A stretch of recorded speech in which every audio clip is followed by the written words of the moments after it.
वाल्मीकि रामायण में सीता माता द्वारा पिंडदान देकर राजा दशरथ की आत्मा को मोक्ष मिलने का संदर्भ आता है। वनवास के दौरान भगवान राम, लक्ष्मण और माता सीता पितृपक्ष के वक्त श्राद्ध करने के लिए गया धाम पहुंचे। वहां ब्राह्मण द्वारा बताए श्राद्ध कर्म के लिए आवश्यक सामग्री जुटाने हेतु श्री राम और लक्ष्मण नगर की ओर चल दिए। ब्राह्मण देव ने माता सीता को आग्रह किया कि पिंडदान का कर्तव्य समय निकलता जा रहा है। ये सुनकर सीता जी की व्यग्रता भी बढ़ती जा रही थी, क्योंकि श्री राम और लक्ष्मण अभी तक नहीं लौटे थे। इसी उपरांत दशरथ जी की आत्मा ने उन्हें आभास कराया कि पिंडदान का वक्त बीता जा रहा है। ये जानकर माता सीता असमंजस में पड़ गई।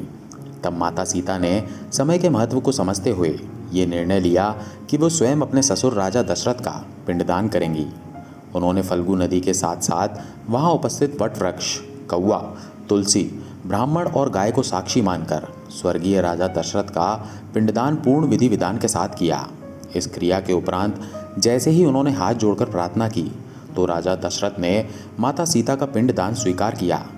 माता सीता इस बात से प्रफुल्लित हुई कि उनकी पूजा दशरथ जी ने स्वीकार कर ली है, पर वो ये भी जानती थी कि प्रभु राम इस बात को नहीं मानेंगे, क्योंकि पिंडदान पुत्र के बिना नहीं हो सकता।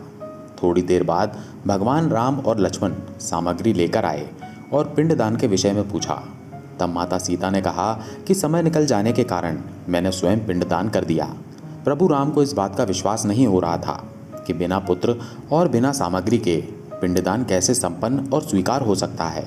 तब सीता जी ने कहा कि वहाँ उपस्थित फल्गु नदी, तुलसी, कौआ, गाय, वट वृक्ष और ब्राह्मण उनके द्वारा किए गए श्राद्ध कर्म की गवाही दे सकते हैं। भगवान राम ने जब इन सबसे पिंडदान किए जाने की बात सच है या नहीं ये पूछा, तब फल्गु नदी, गाय, कौआ, तुलसी और ब्राह्मण पांचों ने प्रभु राम का क्रोध देखकर झूठ बोल दिया कि माता सीता ने कोई पिंडदान नहीं किया। सिर्फ वट वृक्ष ने सत्य कहा कि माता सीता ने सबको साक्षी रखकर विधि पूर्वक राजा दशरथ का पिंडदान किया। पांचों साक्षी द्वारा झूठ बोलने पर माता सीता ने क्रोधित होकर उन्हें आजीवन श्राप दिया। फल्गु नदी को श्राप दिया कि वो सिर्फ नाम की नदी रहेगी, उसमें पानी नहीं रहेगा। इसी कारण फल्गु नदी आज भी गया में सूखी है। गाय को श्राप दिया कि गाय पूजनीय होकर भी सिर्फ उसके पिछले हिस्से की पूजा की जाएगी और गाय को खाने के लिए दर बदर भटकना पड़ेगा। आज भी हिंदू धर्म में गाय के सिर्फ पिछले हिस्से की पूजा की जाती है। माता सीता ने ब्राह्मण को कभी भी संतुष्ट न होने और कितना भी मिले उसकी दरिद्रता हमेशा बनी रहेगी का श्राप दिया। इसी कारण ब्राह्मण कभी दान दक्षिणा के बाद भी संतुष्ट नहीं होते हैं। सीता ने तुलसी को श्राप दिया कि वो कभी भी गया की मिट्टी में नहीं उगेगी। ये आज तक सत्य है कि गया की मिट्टी में तुलसी नहीं फलती। और कौवे को हमेशा लड़ झगड़ कर खाने का श्राप दिया था, अतः कौआ आज भी खाना अकेले नहीं खाता है। सीता माता द्वारा दिए गए इन श्रापों का प्रभाव आज भी इन पांचों में देखा जा सकता है।